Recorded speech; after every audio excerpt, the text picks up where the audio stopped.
Good day everyone, welcome to EarthGan. In this video, I'm going to cover 6 points plus bonus tips on why real estate investing in India is good for NRIs. My name is Shayan Sharkar and I am the author of EarthGan. EarthGan is a website providing readers with the right knowledge, tools, and one-to-one guidance to create, manage, and execute their portfolios.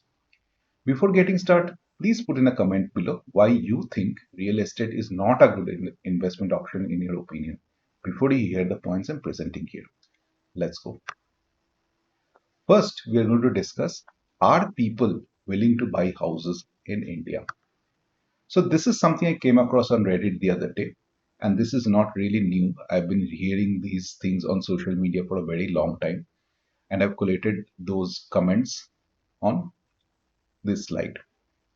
People effectively are afraid and undecided when it comes to real estate investments in India. Not just investments, but even for buying their first house.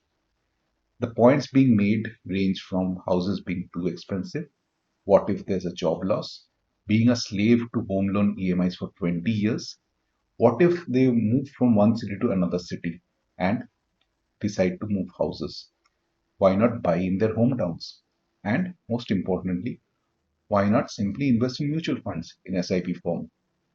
So here we have a lot of undercurrents here which we need to discuss, right? It all boils down to two things. One is behaviorally, one is YOLO, which is you only live once. So if you have job loss, if you are slave to EMI, what if move from one place to another? So all of this come into the YOLO category because you can't do other things, which includes mutual fund investments. And the other is FOMO. What if real estate becomes too expensive and you cannot invest in them anymore? What if you have to stay in the current city but you can't really buy a house? So all of this come into the picture. But the reality is that buy to live is something that is inevitable in the big cities. I'll tell you why. First and foremost comes to facilities, infrastructure, education, hospitals, all kinds of medical facilities.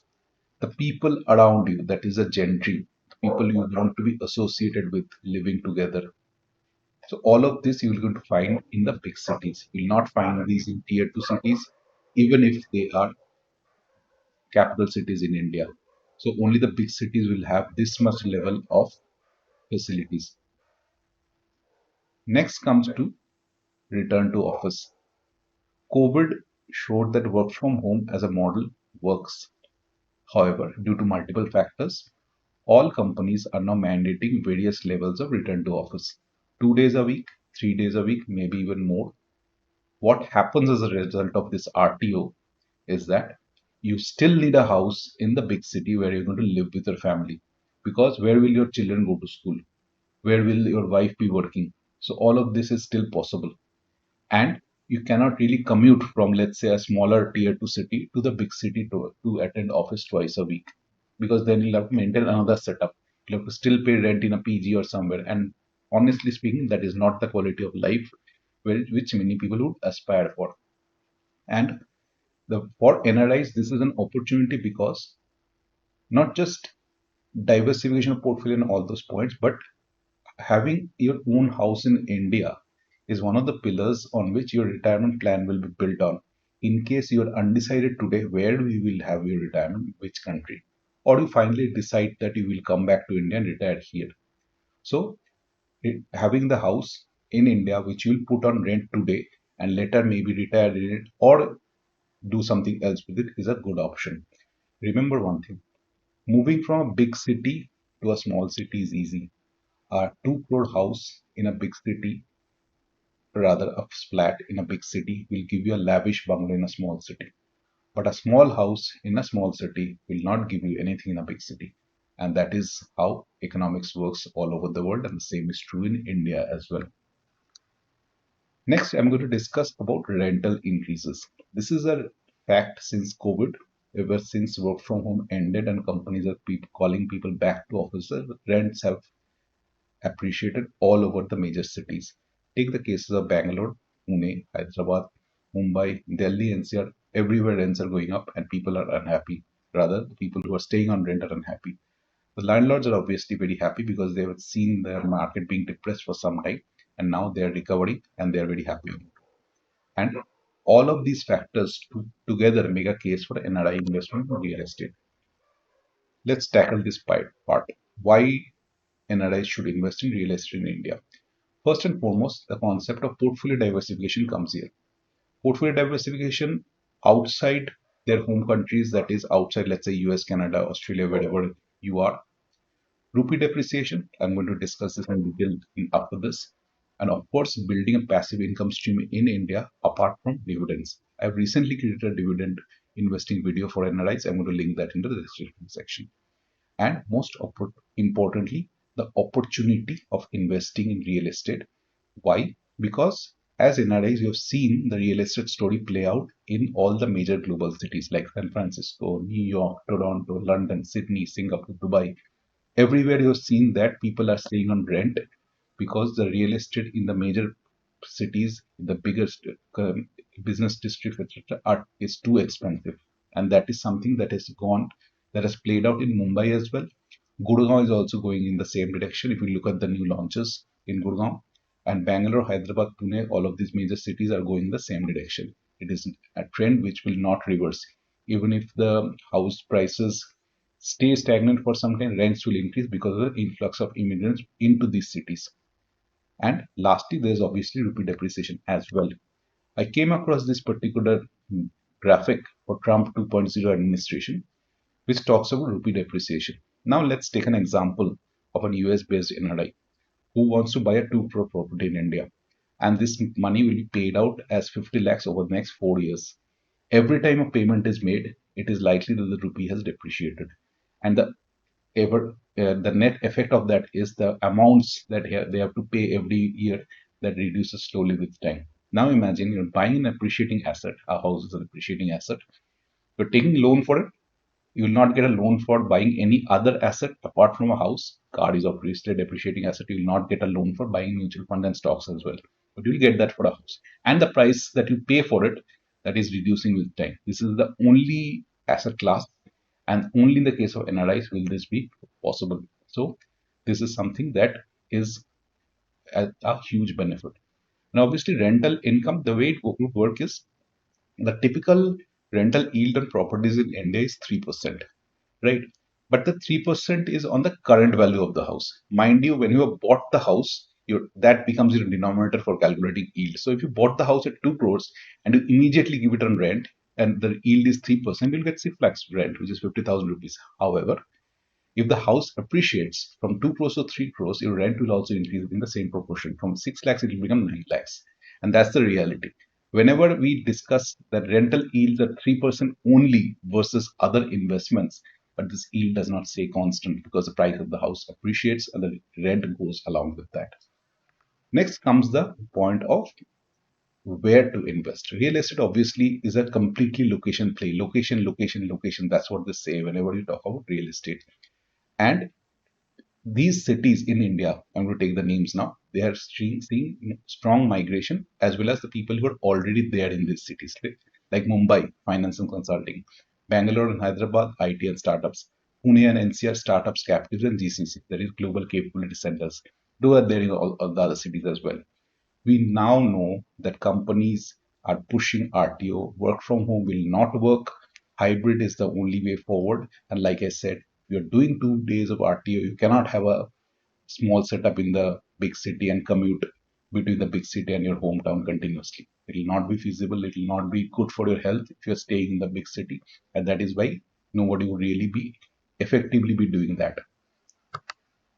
And where you want, if you want to discuss, think of where you're going to invest. So these will obviously be the biggest cities. I've created a small sort of like a route through India. Starts with Delhi, goes to Bombay, Pune, Hyderabad, Kochi, and Bangalore, Calcutta, Bhubaneswar. So all of these passes through all of these. And the basic test is go to LinkedIn and see where the salaries are, where you will get a person who will get a job for, let's say, 20 lakhs or 30 lakhs in India. These are the people who will be paying these good rents for the properties which you will invest in India. So that's the location. So if you want this rental yield, you want good quality tenants for your apartments, you need to stay within these particular cities. Now coming to the important point of should you buy ready to move or should you buy under construction? Now ready to move makes sense only if you have the entire capital available with you right now today. For example, let's say you have RSUs or stock options and you're sitting on a good chunk of cash, or you want to gift a good amount of money to your parents in India and start an income stream for them. Or maybe you found an excellent house in a good locality, you like the design, it's quite big, and that is something you want to buy, then that is available for you right now. So ready to move is that option. Under construction always makes sense if you want to pay over time with salary income, you want to take advantage of rupee depreciation, and you want to buy something which is slightly more luxurious, newer construction techniques like Maivan construction, all that is available for you. The house might be slightly smaller because, like I said, prices are going up. So that is the choice between ready to move and under construction. Coming to choice of builders, this is important depending on what you want to buy. If it is under construction, you have to check if REDA is applicable. You cannot buy an under construction property if REDA is not there. And obviously, the builder, in case of under construction, has to be a listed, that is listed in the stock exchange, premium name with a good track record of deliveries. So that is important for under construction. And if it's ready to move, the most important thing is the clear document chain, so that you are absolutely sure that there are no issues with the documentation of the house that you are going to buy. I'm going to cover this in the next section as well.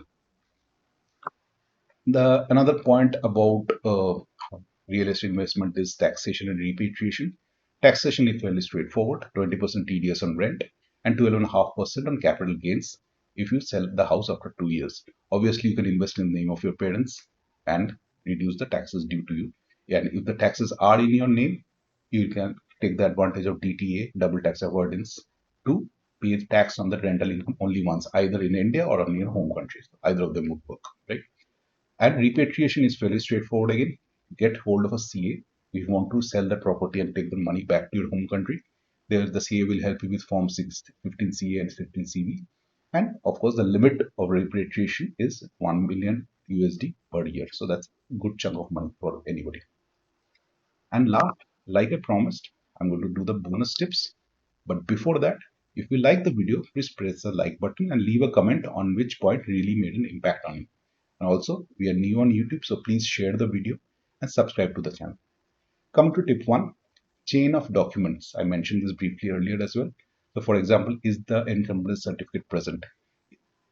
So please engage a lawyer who will tell you if the documentation chain is clear or not. You cannot, under no circumstances, skip this step. Maybe if it's a big builder and it's under construction property and you are first going to the first owner, that is something you can be rest assured that the documentation will be clean, but in all other cases, engage a lawyer. Next is property and society taxes, if anything is due. This is more important in case you're ready to move. For example, in case of Bangalore, there's something called A Khata, so that is better than B Khata, so that is what you should buy instead, right? So that's the second point. And last, the most important tip is that take a small home loan from SBI. SBI's documentation and verification services are second to none. If SBI has given you a home loan, you can be rest assured that the documentation is clean over and above the work that your lawyer has done. But if SBI refuses loan on particular property, do not go and take it. You need not actually take the loan, get it sanctioned, you need not take it, or take a very small token amount, but take care of the documentation through SBI. So we are at the end of this video. Thank you all for your time, and I'll see you all in the next one. Bye bye.